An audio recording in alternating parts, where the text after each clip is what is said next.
Breaking tonight, new reports that the FBI has discovered new emails from Hillary Clinton's time as Secretary of State. The messages were discovered on the laptop of disgraced former Congressman Anthony Weiner. He is the now estranged husband of longtime Clinton aide Huma Abedin. The FBI seized his computer in an unrelated investigation and apparently stumbled across the Clinton-related emails. In moments, in an exclusive primetime interview, we'll speak with the chairman of the House Oversight Committee, Congressman Jason Chaffetz, about new steps he took hours ago in the investigation. But first, we go to our chief intelligence correspondent, Catherine Herridge, with the breaking news. Catherine? Well, Megan, a law enforcement source tells Fox News that there are new emails on the computer and a strong belief among agents that classified information is in play, though that's not final yet. This does conflict with the Clinton camp's position that the emails were all duplicates of what they'd already provided to the State Department. We're also hearing tonight from a 16-year veteran and FBI whistleblower who says Director Comey's July decision not to recommend criminal charges for the mishandling of classified information in the email case was a body blow for investigators who believe the evidence was strong. The morale went down pretty bad. A lot of people put a lot of hard work into that, and these are, again, are the cream of the crop. They are very good investigators. It got a little bit better with the recent announcement, it appears. However, some people are embarrassed because it does make them look like, they messed up or something. The second track of the FBI investigation is the Clinton Foundation and allegations of public corruption. We're learning tonight that arguments over the strength of the evidence in the foundation case drove a wedge between FBI agents and Justice Department officials who wanted it dropped. And during his July testimony, Director Comey was non-committal about the probe, which was ongoing. Did you look at the Clinton Foundation? I'm not going to comment on the existence or non-existence of any other investigations. And Fox News learning tonight that the remaining FBI interviews from the email case will not be provided to Congress right now because the email investigation is now pending and no longer considered closed. Megan. Catherine, thank you. Joining us now in an exclusive primetime interview, Chairman of the House Oversight Committee, Jason Chaffetz, who earlier today sent this letter to Attorney General Loretta Lynch, ordering justice to preserve all new records in these ongoing investigations of Hillary Clinton. Great to see you, Congressman. So you expect that they will abide by that and make sure that the records are preserved because they apparently haven't been by everyone on Hillary's team in the past.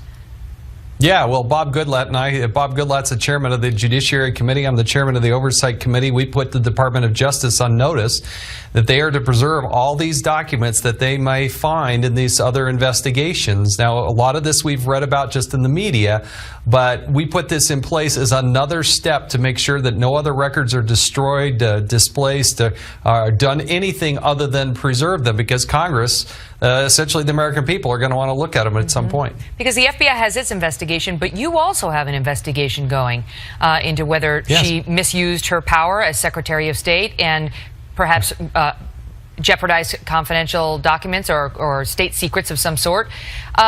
You said something today that got some attention, saying that this is going to take, you've got 2 years worth of material all lined up if she becomes president.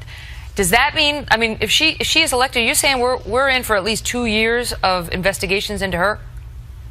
Well, look, no matter if she's elected or defeated, the Congress has a job to do, and that is to clean up the mess that Hillary Clinton made at the State Department.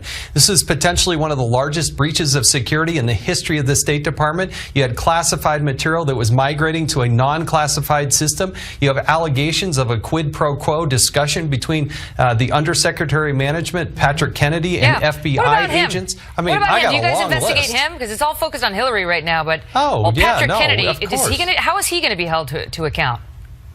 Look, we're going to expose this. We're going to shine light on it. That's what we do in the United States of America. We're different than the rest of the world.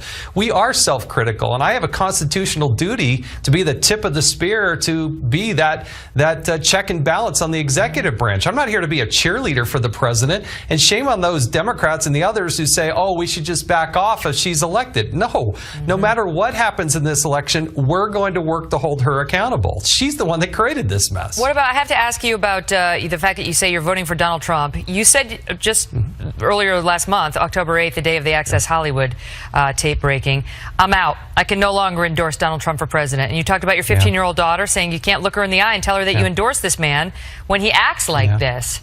So you know, I realize that voting for him is different than an endorsement, but how are you going to look the same 15-year-old daughter you referenced and explain your vote?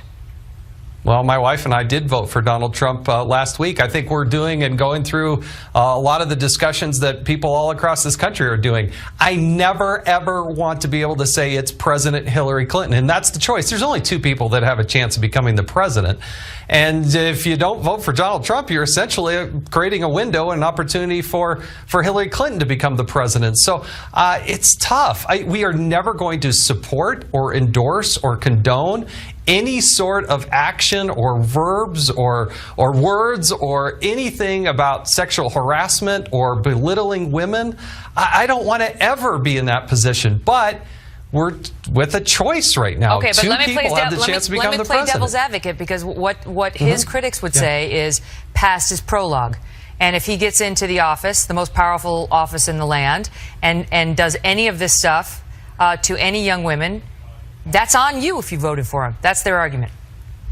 Well, it's not like the Clintons have a clean record, Megan. I mean, all you have to do is look what Bill Clinton did in the Oval Office and what he did with interns and all these other lines of women and what they were doing. So it's not as if you're comparing apples to oranges. I mean, it should never be acceptable, ever. And that's exactly what I talked about with my 15-year-old daughter and our son and our other daughter as well. But you have a choice. And if you look at the Supreme Court and you look at all the other issues that face this country, by far, it's Donald Trump is going to be better. That's how we looked at it, and that's why I made the decision to vote this way. But I'm still not going to endorse him. I still can't defend those comments. But we all have to make a choice, and that's a choice that my wife and I made. Congressman Jason Chaffetz, it's great to see you. Thank you. Joining us now to respond.